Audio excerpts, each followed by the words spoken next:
court, opposing counsel, counsel for the co-defendant. Prosecutorial desperation.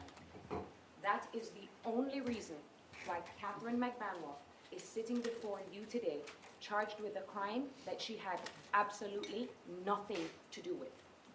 The prosecution's relentless obsession with arresting the Adelson family has led to this day, this moment, in this courtroom, where an innocent person is being accused of a crime that she did not commit.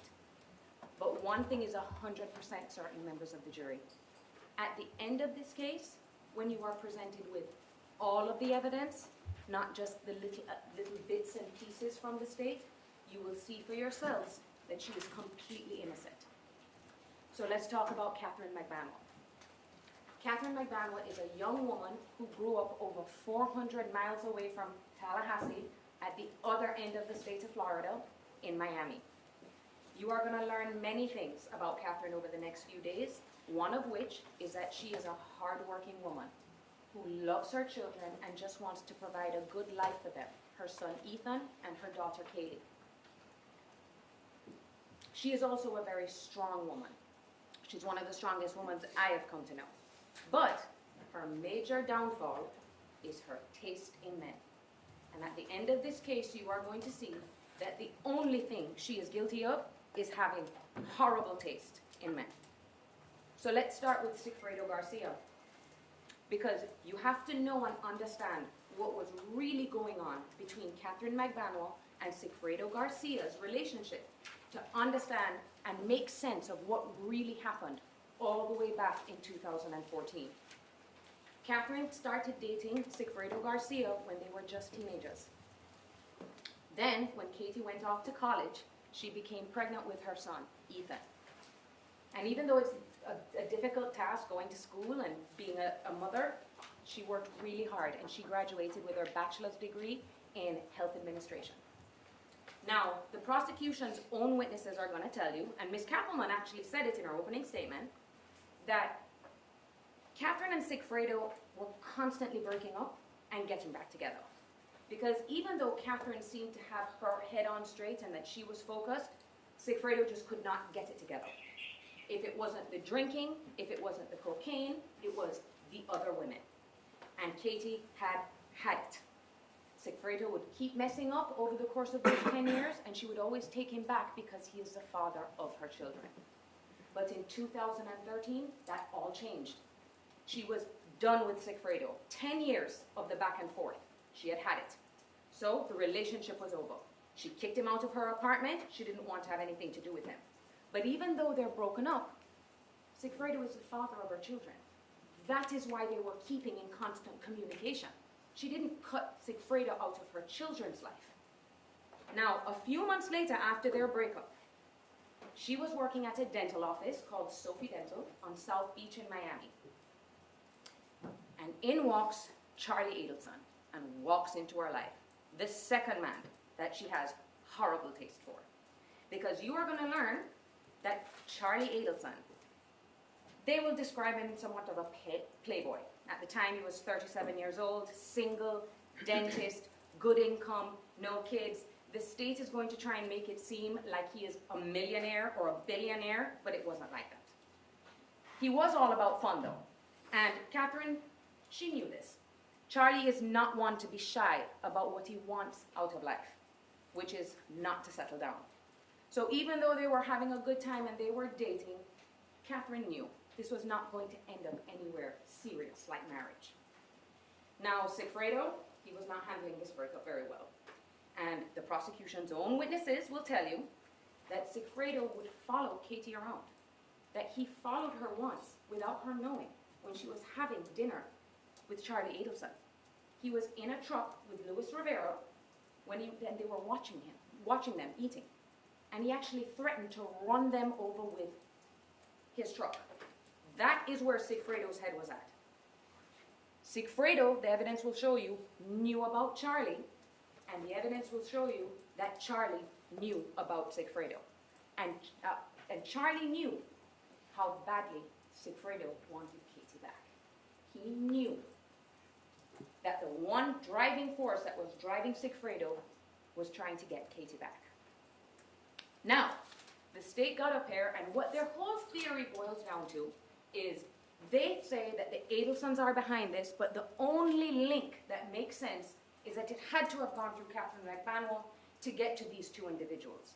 But members of the jury, Ms. Kappelman said it to you directly in her opening statement. They have a phone call between Sigfredo Garcia directly to Harvey Adelson. So there's evidence of that communication. They don't want to highlight it because if they can show that there is evidence between Luis Rivera and Sigfredo Garcia directly to Charlie, then their entire theory of Katie's involvement makes absolutely no sense. But you know what, members of the jury? Let's just use a little bit of common sense. Now, all of this that's going on with Sigfredo, you know, the stalking and all of this is taking place a few months before July 18th, 2014.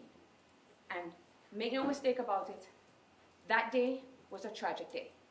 2 boys lost their father, and a family lost their son.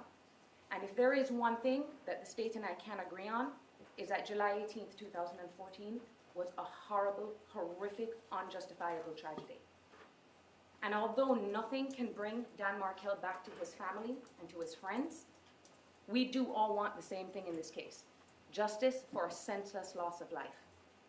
But one thing needs to be clear, and it needs to be made clear from the very beginning. Justice does not come from convicting an innocent person for a crime that they did not commit. That is actually the opposite of what justice stands for. Now, the prosecution got up here and they told you about their case, and they made it very clear who they think is behind the murder of Dan Markel, the real perpetrators behind this crime: the Adelson family. But the Adelson family, Charles, Donna, and Harvey, they're not in this courtroom today, and they're not going to be here during this trial, because you're going to find out that the state hasn't even arrested or charged them with anything, because they don't have the evidence to do it. You heard Ms. Capleton in voir dire the past few days, already on the defenses, because she's trying to soften the blow when she was asking you, will any of you be concerned if the other people of the conspiracy are not going to be here? Because she doesn't want you to think about it, because it's not good for her case. You have to think about it, members of the jury. That is a pivotal question in this case, as to why the Adelsons are not in this courtroom. And why that is so important is because that is the reason, ladies and gentlemen, why Katherine Magbanua was charged in this case. Because of the prosecution's desperation and blinding desire to arrest Charlie Adelson and his parents.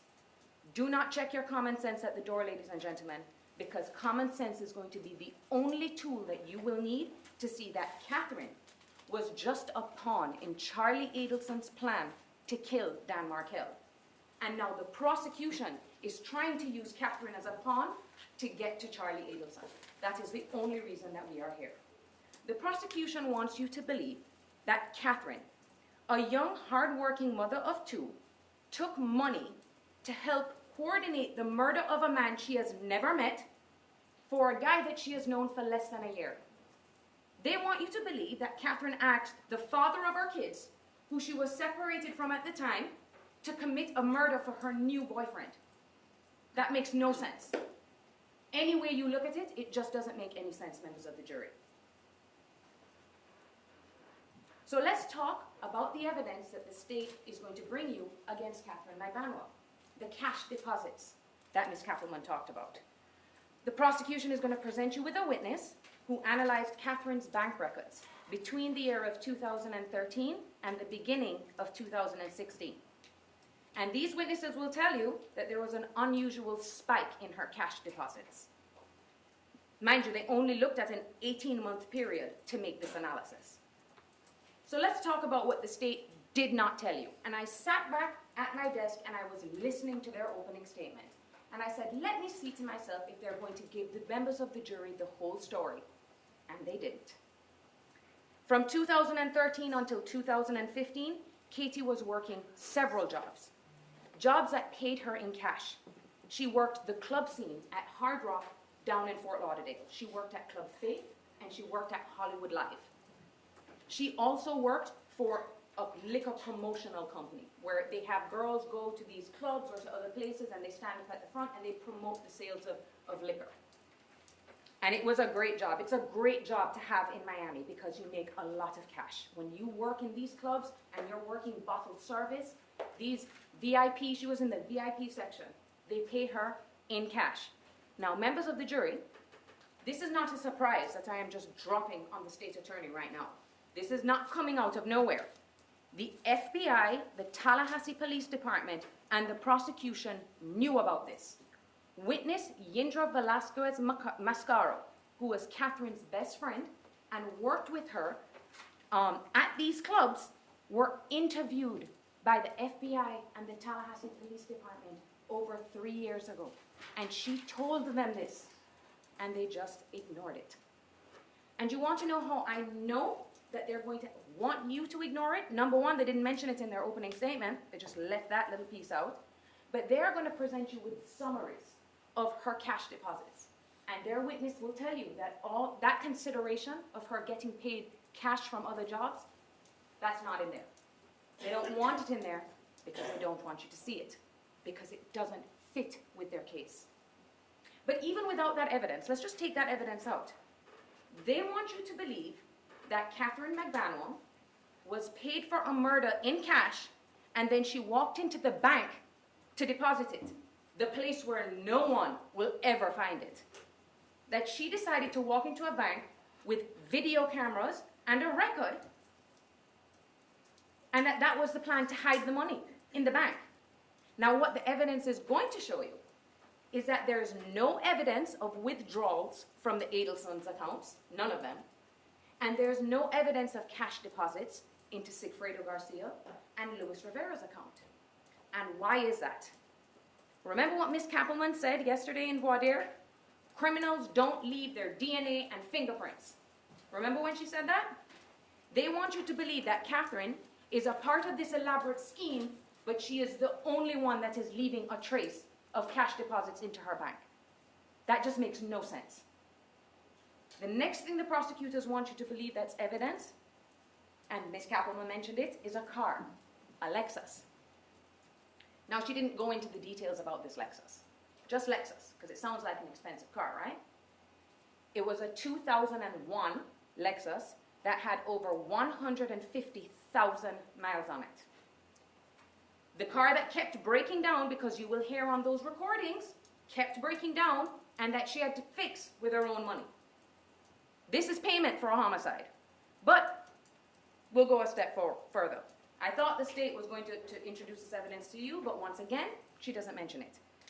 Ms. Magbanua actually filed paperwork transferring the title from Harvey Adelson to her, and then filed it with the DMV, so that there is a direct paper trail between her and the Adelsons. If you're involved in a homicide, why would you do that? Why would you put your name on with the person that you're co-conspiring with? It makes no sense. All these things that she is doing out in the open is evidence of her innocence, that she did not know. The next thing that they want to talk to you about, the breast implants. They're actually going to get here and argue to you that she received the breast implants in the October following the homicide, and that is somehow payment for murder. But they're going to ask you to speculate, members of the jury, because they went so far as to obtain her medical records from the doctor. And do you know what it showed? That she paid for it herself. That's what it showed, members of the jury. But they're going to ask you to believe that that somehow links her to this homicide. Next, the paychecks from the Adelson Institute beginning in September of 2014. The prosecution wants you to believe that the Adelson family, in an attempt to secretly pay Katherine Magbanua for her participation in this scheme, they decided to put her on their payroll and file taxes on her behalf. That is a way to secretly pay someone if they're involved in this homicide. Now, Katie did work for Charlie. All of their own witnesses are going to tell you that Charlie was her boss. All the witnesses that knew Katie will say they referred to Charlie as her boss. And just because she didn't go to the Adelson Institute from Monday to Friday at these certain times is what their argument is going to be. they're going to argue that he didn't work. But members of the jury, they have Charlie's iCloud account. They have all of his text messages. They have all of the information from his phone. Mind you, he's never been arrested, but they have his entire iCloud account. Let's see if the state attorney's office is going to show you all of the text messages between these supposed co-conspirators. Because I guarantee you, if there is something in there that is evidence of this homicide, they'll show it to you. But if they don't, ask yourselves why. Now let's go on to the wiretaps. The state mentioned this. 2 years after the homicide, they come up with this elaborate scheme, they do, with the FBI. Now, they have already made it clear who they think the players are. The Adelsons, they have evidence that it's Sigfredo Garcia and Luis Rivera, and then they have this suspicion that somehow Katherine is involved. So they're going to do this elaborate plan where this man is going to walk up to Donna Adelson and hand her this note, and that this guy is going to say Katherine's name, says Katie's name to Donna Adelson. Now, what's more important, members of the jury, is all you are going to have, there are hundreds and hundreds of recordings. But you have to understand how these recordings come about. You're not going to get to hear every single phone call that was made on Katherine's phone and on Charlie's phone. So first, they only tapped Katherine's phone and Charlie's phone. They didn't tap Donna's phone. They didn't tap Harvey's phone. They didn't tap Wendy's phone. They didn't tap Sigfredo Garcia's phone. Only Katie and only Charlie. Next, they will explain to you that how these, what they call T3 calls, how they come to be, is it goes through the filter of the FBI. What that means is all these members of the police department are listening to their phone calls. They determine what they think is relevant and important. If they don't think it's important, they turn off the recording. So you're not going to get to hear everything. It's like I told you, members of the jury, bits and pieces. What they think is important. So when they make an argument, oh, this sounds funny, you are not going to have any context to any of these phone calls. But one thing is clear. They have hundreds and hundreds of recordings, and even with that, they still could not arrest Katherine Magbanua, because even they will tell you they didn't have enough evidence. It was nothing but speculation. This is where the prosecutorial desperation is just growing and growing. Okay, they've got all this stuff with the cash and this, but they themselves know that all of that has an innocent explanation. So that's not enough. They want the thing that is direct, that can get them to put handcuffs on Katie, and they're not willing to listen to anything else that shows that she did not know. So this is what's important, members of the jury. In 2016, the prosecution arrests Luis Rivera and Sigfredo Garcia. At the same time that they're monitoring Katherine's phone, you're going to hear her recordings where she says, I don't know what's going on. I have no idea what this is all about. Let's see if they play those phone calls for you, okay? Because Katherine doesn't know that her phone is being recorded or monitored. But they're going to say, you know what, that was all a ruse. Then the prosecution decides to release to the media the warrants in this case, which basically details... Objection, improper argument of it. Overruled. Which details their case from beginning to end. Not all the things that I told you about, just the little bits and pieces that fit with their theory. So it's out in the media. Katherine doesn't run. She doesn't pack up her kids and leave. And that's because she had nothing to do with this. In her mind, she's like, there's no way that I can be accused of a murder. It's going to come to light because I didn't do anything wrong. But she was wrong, because she is sitting here accused of a crime that she did not commit, with no direct, reliable evidence that has her involved. So at this point, the state now is, the cases are going, Sigfredo's case is set for trial, Lewis's case is set for trial, and they want the Adelsons bad. In August of 2016, August, Luis Rivera says, I want to talk to the cops. I mean, he is facing the death penalty. They're going to kill him, okay? And they had set up this meeting, and I need you to pay attention to how this meeting was set up. They are in a room Luis Rivera is in a room with his lawyer. They send over questions. Luis Rivera gets to review the questions with his lawyer, come up with an answer, and send it back over to them. But what is more important, members of the jury, I need you to pay attention. This first meeting is not recorded in any way, shape, or form. Jason Newland, the investigator with the state attorney's office, was there. You would think we are going to speak to Luis Rivera, we're finally going to get the questions answered, that he would even take notes. Something. And he's going to come into this courtroom, take the stand and tell you, I don't remember. You know, I can't remember the details. But one thing's for certain, they didn't cut a deal with him. So whatever he said to them wasn't good enough. Case is set for trial. 2 months pass. They're getting desperate because nothing's happening. Luis Rivera knows this. So does his lawyer. So what do? We want to talk to you again. But now the story changes. All of a sudden, he says he has information that involves Katherine. All of a sudden. So the state's attorney's office contacts the detectives and say, we have struck a deal with Luis Rivera. So we need you to go up to the Jefferson County Jail and take a statement from him. The FBI and the Tallahassee Police Department. It is offensive, members of the jury, that they went out there with no intention of recording that conversation either. They are the FBI and the Tallahassee Police Department. All they had to do was bring a recording device so that you could see for yourself Luis Rivera in action. Because the detectives will tell you, even in that statement, he can't keep his story straight. He switches from one story to the next, and members of the jury, you're going to see it for yourself. I wish I could tell you what he is going to tell you in this courtroom.